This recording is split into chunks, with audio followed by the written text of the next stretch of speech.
Hello, everyone, and welcome to the In Tune interview. I'm your host, Bryan, and joining me today is a very special guest. We have a game composer, Robyn Miller, who just finished work on Abduction, the spiritual successor, some might say, to Myst.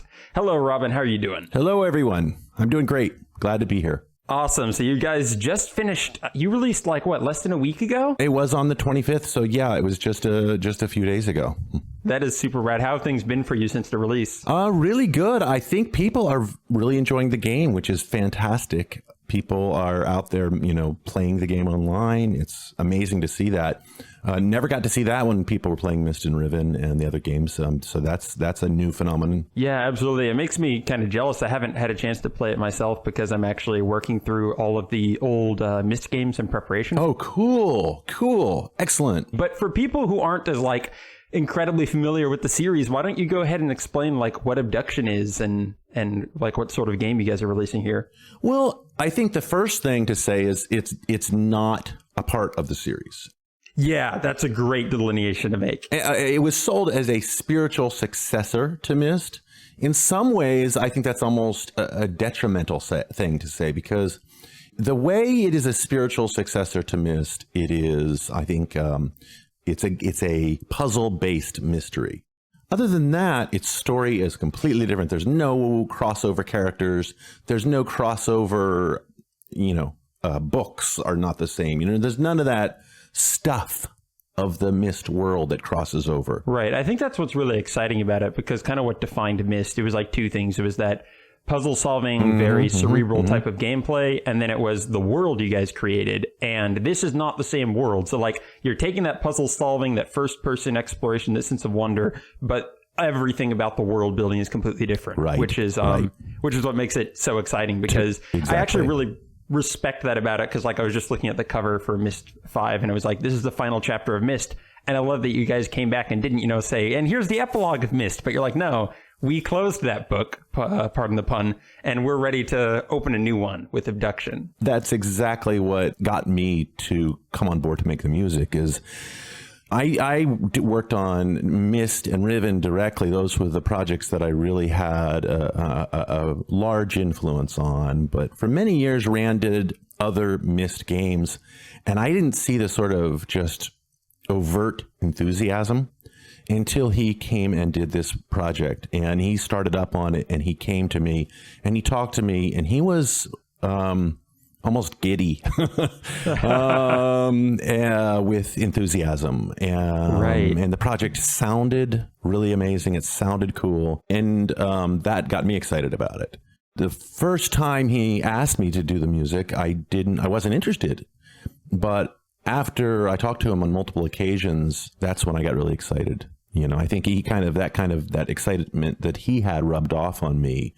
I'm happy it did, because it's a cool project. Yeah, let's talk a little bit about your history with the games. You've been the composer for Myst and Riven, like you said. So how did you end up getting into composition? Was it just because you guys needed music? Had you been creating a lot of music before that? The music we did before that was on some of our children's games, and it was really minimal. I did music, say, when I was in high school.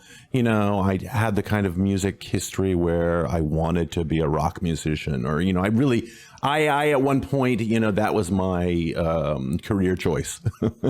But I never really seriously went that way. But when we got to Myst, we didn't have a budget or much of one. And so there was a point during the Myst production where we wanted to try out music, and there was no way to hire someone to come in to compose music. And so we just thought, well, let's compose the music ourselves. And I could compose music.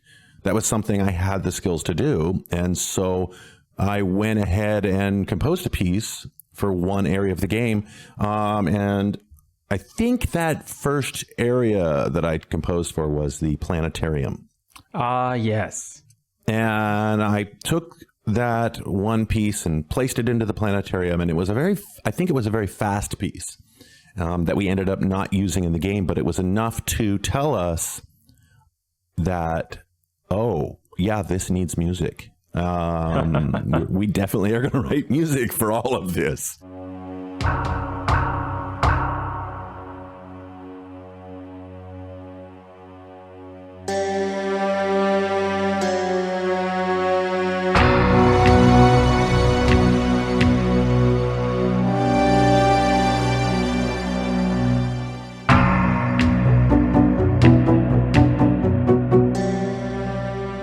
And then I went back and started rewriting pieces, throughout the game. And I wrote the Myst music in a very rapid pace because I was busy actually making the visuals and producing the game. So I wrote the entire soundtrack in about 2 weeks. And that was at night while I was, during the day I was working on the production. At night I would go and, write the music. That's incredible.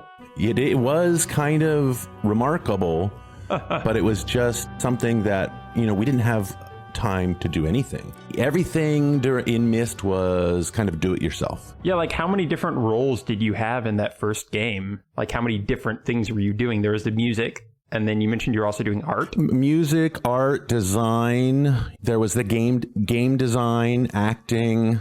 I did the title sequence. Oh, the box cover. Just like everything you see in the game, we did ourselves. Yeah, it was kind of like indie games before indie games became a thing. It's like back then, you guys somehow slipped under the radar and did one that got incredibly popular. Right. Back when that just was unheard of. But yeah, it's really interesting because you guys were connected to the game in ways that most creators weren't, because you guys were literally characters in the game, because Myst had full motion video of like real actors in there. We were characters in the game, but we didn't have contact with actors who could act in our game. Who would we have gotten to do that? We were not connected to that world. So we just went and did it ourselves. And we weren't expecting a lot of people to see this.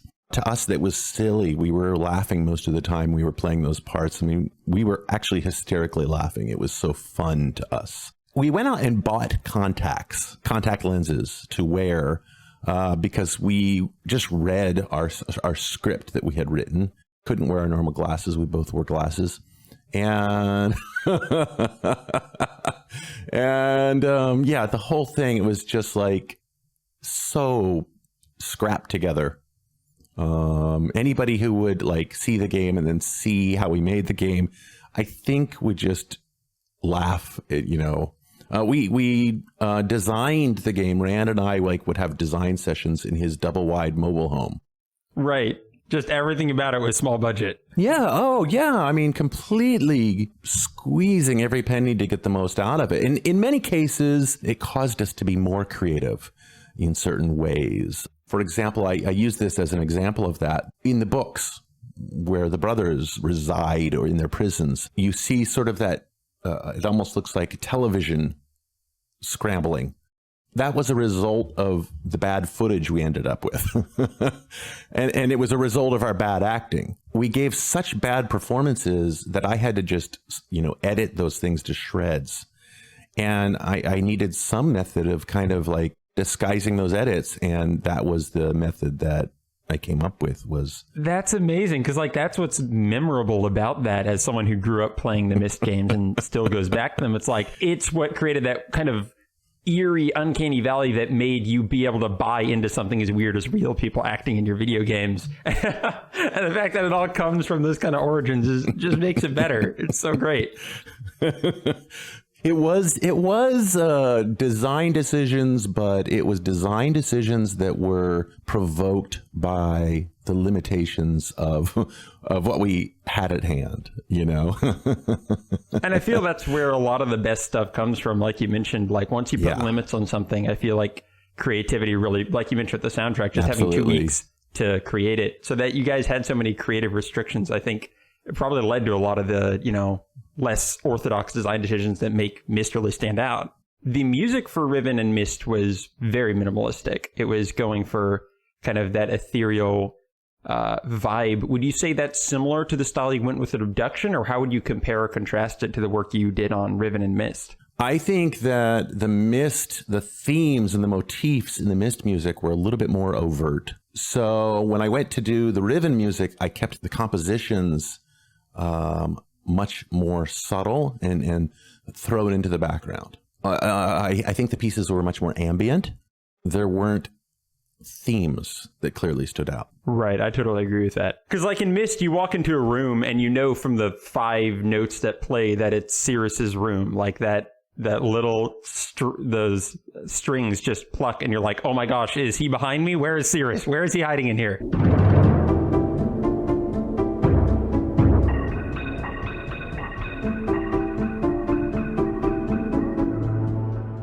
Exactly.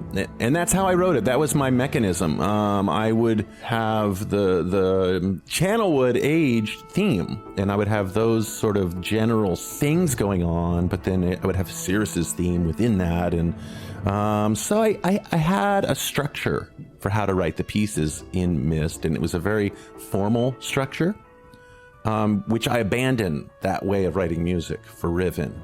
And I did a little bit of a more, structured way of writing, but I mostly stuck with a feeling for a place.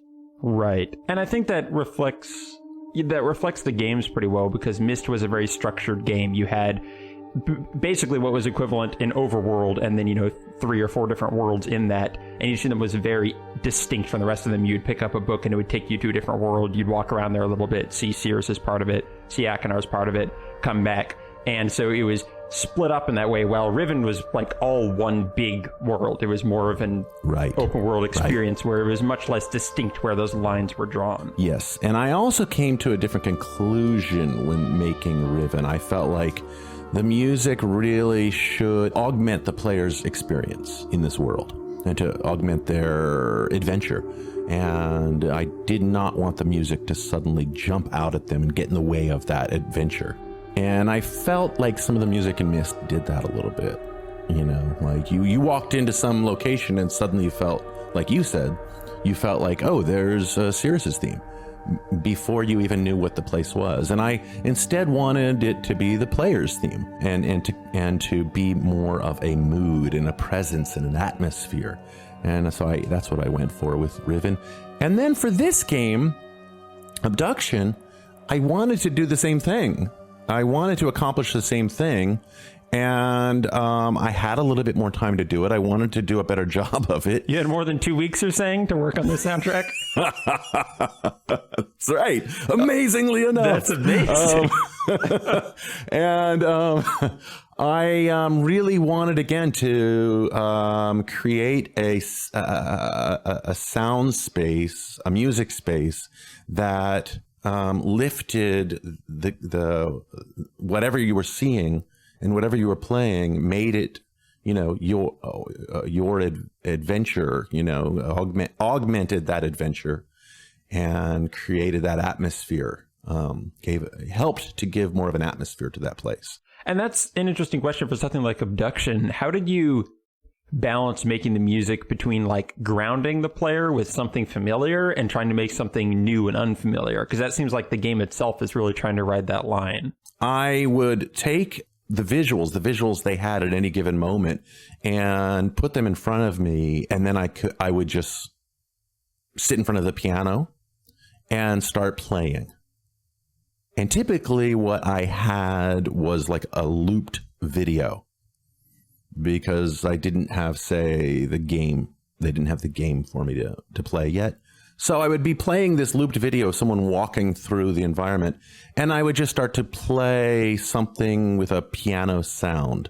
I tried to, as directly as possible, just look at what I was seeing and play what I was seeing. I would set up like a number of tracks, and for any one visual, I would just go through like, okay, I'm going to do it this time. Okay, I'm going to go through it and do it again and do it again and do it again and do it again.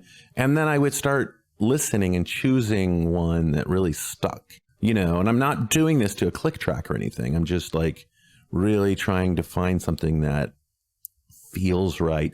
And then when I finally found something that with just one track piano felt right, I would begin to build around that. Nice. So it was a very intuitive process. It was kind of just letting the world surround you. Like an improvisational, beginnings, and then to begin to compose around those improvisational beginnings.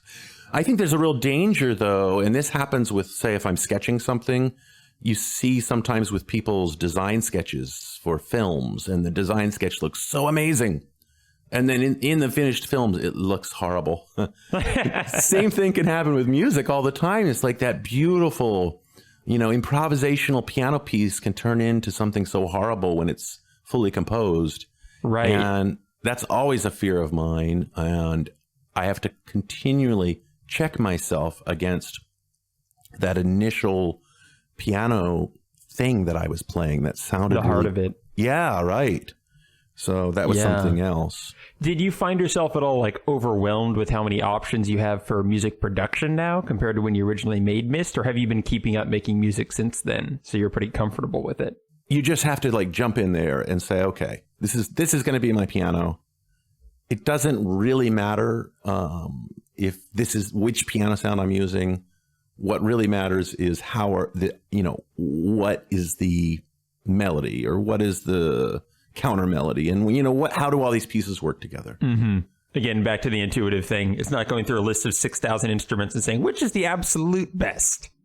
Right. There is no absolute best. It's never, ever. Nothing you do is ever going to be 100% there. And you can't torture yourself over, or at least I can't. I can't either. No, I agree. Now, what I do kind of spend more time on is going in and really making sure that, the chord progression moves in a right way. And, there might be a note that's just like really killing me in the middle of the piece. And so I might go in and spend more time on that kind of stuff. When you think of like instrument composition or themes or what do you say, like inspirations from different genres of music, what would you say were your primary inspirations for Abduction, and were they different much from what you're doing from Myst and Ribbon? And I really don't think I had any inspirations. Now, I know I did. I know that, subconsciously I did. Yeah, I mean, I was just, it was the visuals were my inspiration.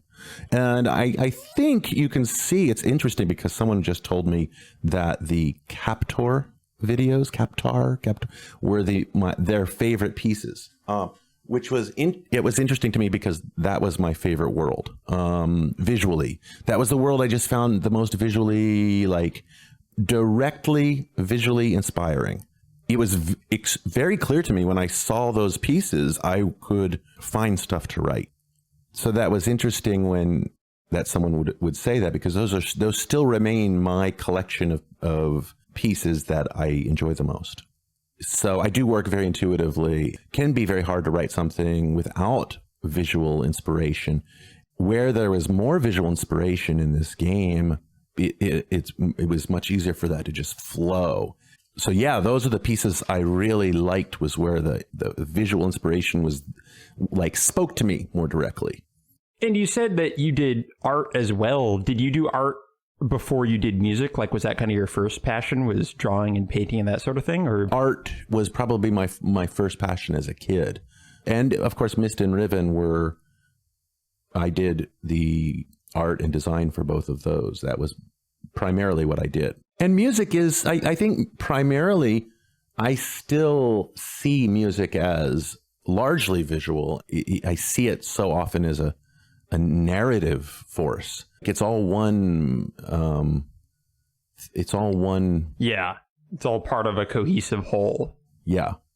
Yeah, that's really interesting. And that gives me a new perspective looking back on Riven and Myst, because that's kind of always how I've described those games to people. I'm always like, it's not the visuals, it's not the soundtrack, it's not the story, but I rarely play a game that feels so uniquely like it is its own whole world that it's created. None of the elements seem just pasted in there. It all seems to be coming from the same origin point.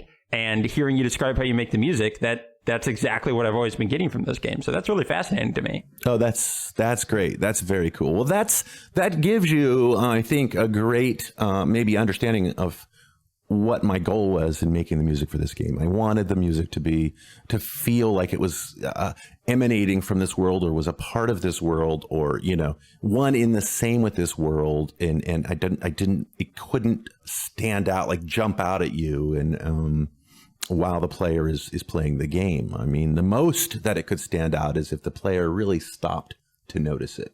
But hopefully the player is just is just enjoying the game, and in the music is supporting that somehow from beneath or from above, or from within, from everywhere. from within. Yeah, that's super awesome. So what would you say, you touched on this a little before, but what would you say is one of your biggest challenges when you're working on Abduction? Was there any part that got you specifically stuck or made it difficult to work with? Oh, yeah. Yeah, a couple of things. Okay, well, there was two. The beginning forest piece was huge. Well, that was big. The piece that you hear was the 5th version of the piece that I wrote.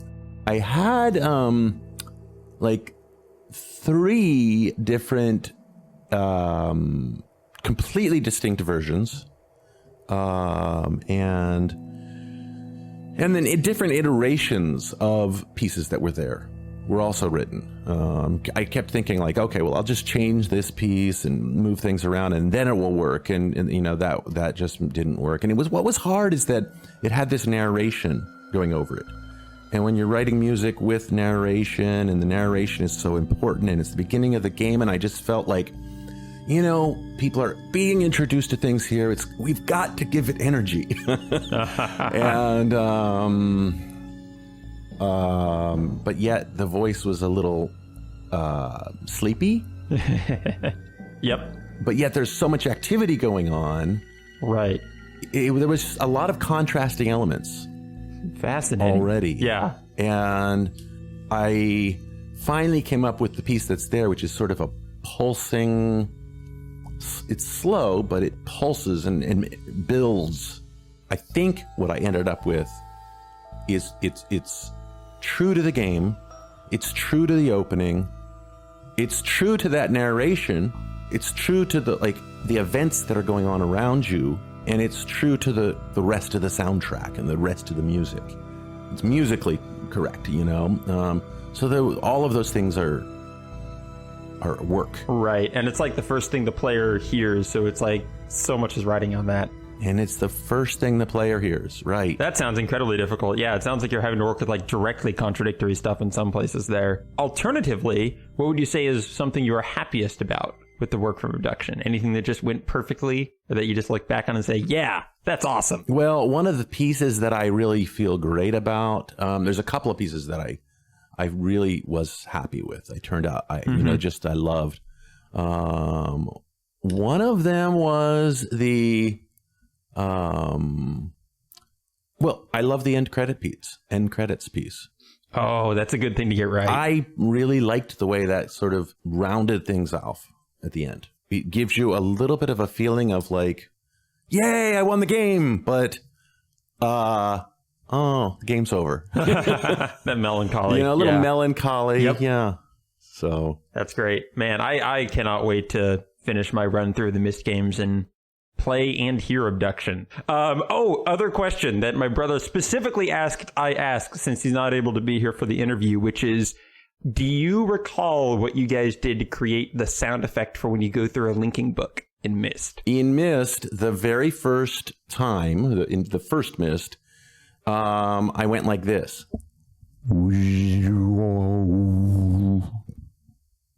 With my voice on a microphone.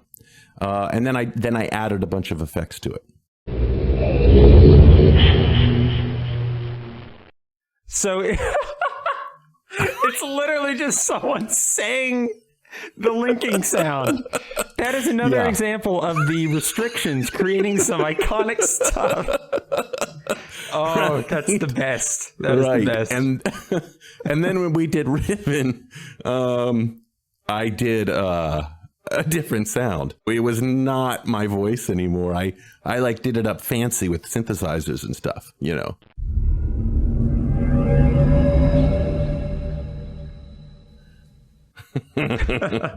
That is so cool. All right. Yeah. All right, Robyn. Well, thanks so much for your time. That was great getting to chat with you. So absolutely. Yeah, this was great. Fantastic. Anything you want to talk about what you're doing next, or is it kind of just rest period after Abduction? No, I'm already on to other things. I'm actually doing some music for a short VR project. Nice. And a short film, so I'm going to try and release that as soon as it's done. I've got a couple things in the hopper, and we're trying to get both a film and a television series up and out the door. Wow. And trying to raise some funds for those right now. Nice. Where are you doing it, like on Kickstarter or something, or is it with publishers and the like? No, with, just like the traditional route. Yeah. I should say. Yeah. That's super cool. Yeah. But that's not all. I mean, we've got another VR project that we're also trying to get going. Wow. And we might do that. We're deciding whether or not we want to go the Kickstarter route with that one. Gotcha. And are you talking about Cyan, or are you doing that with someone else? That would not be with Cyan. Okay. Gotcha. No. That's cool. Man, you have all sorts of stuff going on. So where can people go I know it. to keep track of stuff you're doing? Is like Twitter, website? Yeah, people can come to my Twitter account. Perfect. And that's Tinselman. Tinselman. That's awesome, Robyn. Thank you so much for your time. This was great. This was wonderful. Thanks so much. Absolutely. I had so much fun. I hope everyone enjoyed it, and we're going to head back to the show. You've been listening to a segment from the OverClocked PodCast, the official podcast of ocremix.org. If you'd like to hear more, check out the rest of the channel, or get the full episodes from iTunes or your podcast provider of choice. And for more video game music and remixes, check out ocremix.org.